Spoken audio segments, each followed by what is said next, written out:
Hey guys, it's Super here. So it's Thursday and we've had a new update, so let's cover all the changes that have been made and the updates that are coming to the game as well. So first off, we have our new character Bill over here.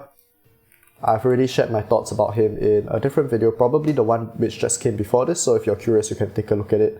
And yeah, pretty interesting design. I like that he has this like spider looking mech, and yeah, very nice to see. And alongside that, of course, we get his echo as well. And we can find it over here. So his echo has attack rate main stat and reduces the owner's damage taken by up to 40%. And additionally, when reducing enemies' turn meter by casting active skills, grants all allies damage increased by 30%. So for a non-limited time hero echo, this is actually really strong, and definitely a good echo to have if you do end up getting Bill. So alongside him, his miracle banner will come out tomorrow, so that banner will include Bill, Vasily, over here, Ans, Penny, and Popper. So all 5 of these characters are very solid. The first 4, especially Bill, Vasily, Ans, and Penny, seem to be very good options. Popper is not used as much now, but still one of the stronger banners we've seen for sure.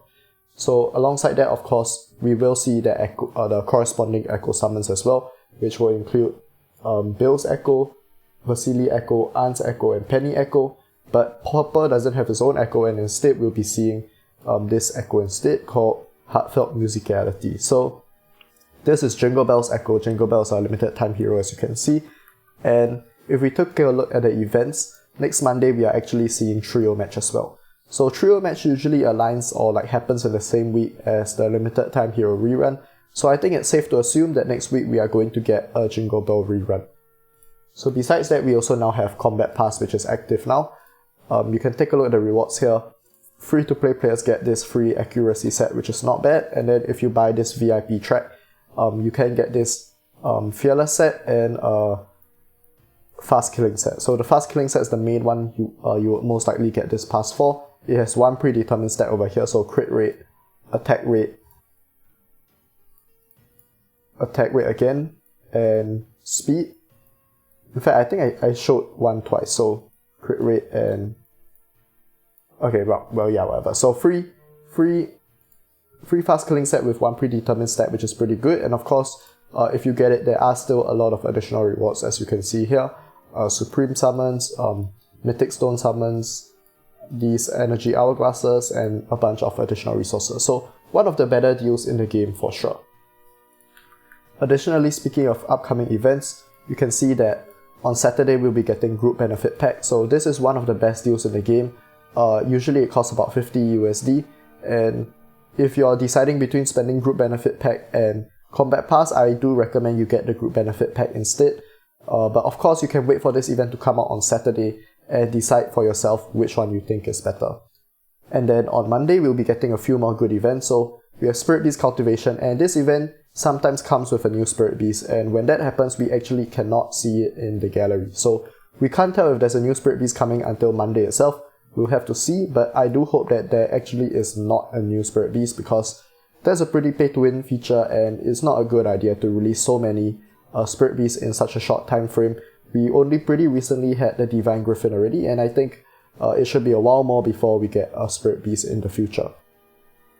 We also get this Dazzling Mole event. This Dazzling Mole event is strictly a pay-to-win event. I've covered it on my channel before, so you can search for the video if you're interested to see what it is. But this is, this strictly pay-to-win event, and even for spenders, it's not really value at all, so not a fan of this event.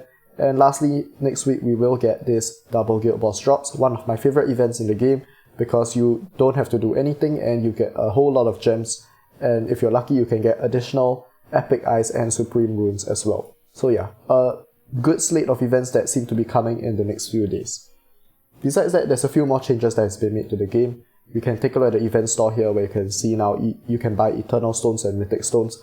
However, the price for them is pretty expensive. You can spend 25,000 for 5 Eternal Stones, or you can spend 32,000 for, or actually 40,000 for 5 Mythic Stones as well. So if you think this is worth it, by all means get it, but personally I like to use my event coins for stamina for the dungeon events, and I'll continue to spend it on this primarily. Next we have this Excellent Wish box. So this was if you are a new player, you most likely recognize this.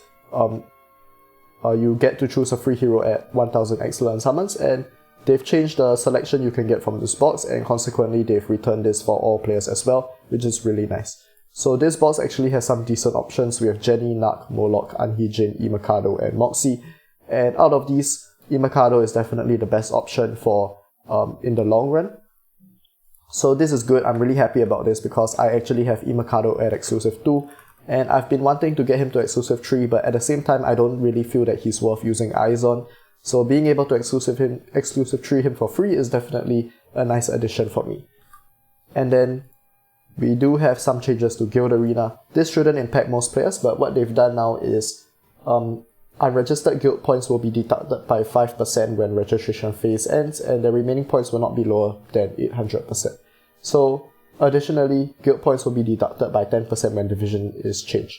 So the first change is to kind of combat guilds which are no longer active. So for example, we have this Mystic Bulls guild over here, which used to be really strong and active, but now it's since dissolved. I think now there's like 3 out of 30 members, unfortunately. So in instances like this, they will lose ranking at a much faster rate compared to previously. And additionally, when guilds move through divisions, they will lose points as well. This was a pretty big issue that was in the game for a while now, and the issue with that is that when a guild moves from one division to the next, and let's say they're really dominant in Legendary Division, they win every match in Legendary Division, so they'll have lots of guild points. When they go to Ultimate Division, most of the time they'll just still get destroyed no matter how strong they were previously. And because they had a lot of guild points, they'll end up fighting teams which are much stronger than them, and they just end up hogging a slot in a rank that they don't really deserve. So this change where guild points gets deducted by 10% when moving over divisions helps to somewhat combat this problem, and we'll see if this really makes a difference when some of the stronger guilds start moving divisions. Lastly, they've made changes to monthly pass, as you can see here. So they've buffed this 7-day bonus reward.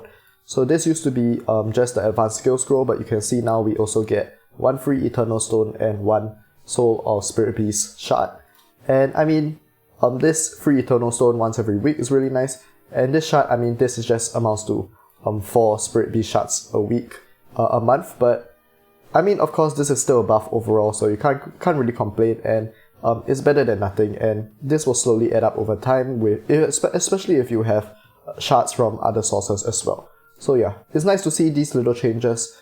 Even though they're not announced in the patch notes, it's nice to see that, you know, I guess they're adding things without kind of like looking for credit by putting in the patch notes. But yeah, always nice to see these sort of changes which do help players. Which do help players with no extra cost. So yeah, very nice. Let me know what you guys think of all these changes. We do have a nice slate of events which are going to be coming in the next few days, and yeah, let me know what you guys think in the comments. So that's all we have for today, and I'll see you guys next time.